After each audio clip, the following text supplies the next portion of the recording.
Hi అండి, ఎలా ఉన్నారు? అందరూ బాగున్నారా? ఇడ్లీ ఇడ్లీ అంటే అమ్మో ఇడ్లీనా రోజు అని ఏడ్చేవాళ్ళు కొంతమంది అయితే, అబ్బా ఇడ్లీనా అని ఇష్టంగా తినేవాళ్ళు కొంతమంది, ఇడ్లీ తినాలా దోశ తినాలా అని ఆలోచించేవాళ్ళు ఇంకొంతమంది ఉంటారు. వీటిలో మీరు ఏ రకం ఆలోచించుకోండి. ఇవి ఇడ్లీ తినని వాళ్ళ కోసం చెప్తున్నానండి. రోజు ఇడ్లీనా అబ్బా బోరింగ్ అనేవాళ్ళు కొంతమంది ఉంటారు. ఒక్కొక్కరికి ఒక్కో రకం టిఫిన్ చేసి పెట్టలేము కదండి. ఇంట్లో నలుగురు ఉంటే నలుగురికి 4 రకాలు చేయలేము. ఇడ్లీ తినని వాళ్ళ కోసం కూడా హెల్తీగా టేస్టీగా చేసి పెడదాం. బటర్ ఫ్రై ఇడ్లీ అండి ఇది. దీనికోసం ఇడ్లీ తినే వాళ్ళకి వేడివేడికి ఇడ్లీ పెట్టేద్దాం. ఇడ్లీ తినని వాళ్ళ కోసం ఒక పెనం పెట్టి బాగా వేడైన తర్వాత దాంట్లో బటర్ వేసుకుందామండి. ఇది హోమ్ మేడ్ బటర్ అండి. బటర్ వేసి కొంచెం బటర్ మెల్ట్ అయిన తర్వాత సిమ్లో పెట్టుకోండి స్టవ్ని. బటర్ లేకపోతే నెయ్యి అయినా వేసుకోవచ్చండి. ఇడ్లీని 4 ముక్కలు చేసుకుందాం. ఇడ్లీ ఎంత గట్టిగా ఉన్నాయా, చాకుతో కట్ చేస్తున్నారా, రాయిలాగా ఉన్నాయా అనుకోవద్దండి. నేను కరెక్ట్గా షేప్ కోసమని కట్ చేస్తున్నాను. మెత్తగా స్పాంజ్లా ఉన్నాయి ఇడ్లీ. ఒకే షేప్లో ఉంటే పిల్లలు ఇష్టంగా తింటారు కదండి. అదే చేత్తో విరగదీసామనుకోండి, ఒక ముక్క ఒక రకంగా ఒక ముక్క ఒక రకంగా వస్తుంది. అన్నీ ఒకేలా ఉంటే ఫ్రై అవ్వటం కూడా ఈజీగా ఉంటుందండి. అందుకని కట్ చేశాను. కట్ చేసిన ఇడ్లీని అన్నీ పెనం పైన వేసుకుందాం. ఒకే షేప్లో ఉంటే చూడటానికి పిల్లలకు కూడా ఇష్టంగా తింటారు కదండి. చక్కగా ఫోర్క్ గుచ్చుకుని తినేస్తారు అలాగా. అందుకని కట్ చేస్తున్నాను. అన్నీ అలాగే కట్ చేసి వేసుకోండి. నేను 4 ఇడ్లీ వేయించుతున్నాను, అంటే ఒక ప్లేట్ ఒకళ్ళకి.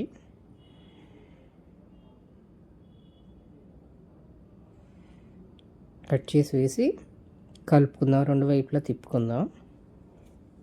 సిమ్లోనే పెట్టి స్లోగా ఫ్రై చేసుకోండి. హైలో పెడితే మాడిపోతాయి, అడుగంటినట్టు పెనానికి అతుక్కుపోతాయి. సిమ్లో పెట్టుకుని స్లోగా తిప్పుతూ ఉంటే చక్కగా ఈవెన్గా ఫ్రై అవుతాయి 2 వైపులా. చూడండి మొత్తానికి బటర్ పట్టేసింది. కలుపుతూ 2 వైపులా బటర్ పట్టేటట్టు చూసుకోవాలి. 2 వైపులా బటర్ పట్టేసింది కదా. ఇప్పుడు సిమ్లో పెట్టేసి స్లోగా వేయించుకుందాం. ఇప్పుడు స్లోగా ఒక్కొక్కటి టర్న్ చేసుకుందాం. చూడండి కలర్ మారుతున్నాయి, కొంచెం రెడ్ కలర్లో వస్తున్నాయి. అంటే ఒక పక్క ఫ్రై అయింది, ఇంకో పక్క తిప్పుదాం.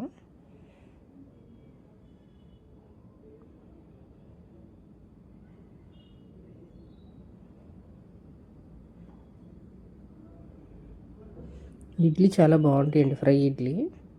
తినని వాళ్ళు ఒకసారి చేసుకొని తిని చూడండి. తినేవాళ్ళైనా ఒక్కొక్కసారి ఎక్కువ ఇడ్లీ వేసినప్పుడు మిగిలిపోతూ ఉంటాయి కదండి.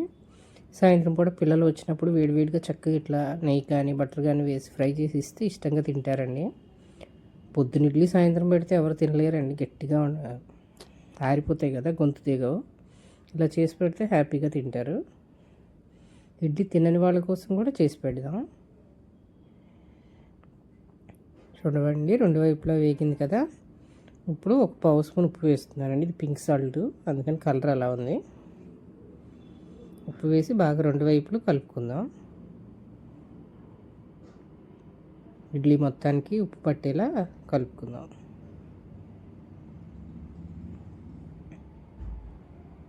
నేను ఇంట్లో ఎక్కువ పింక్ సాల్టే వాడతానండి, అందుకని అన్నిటికీ పింక్ సాల్టే వేస్తాను.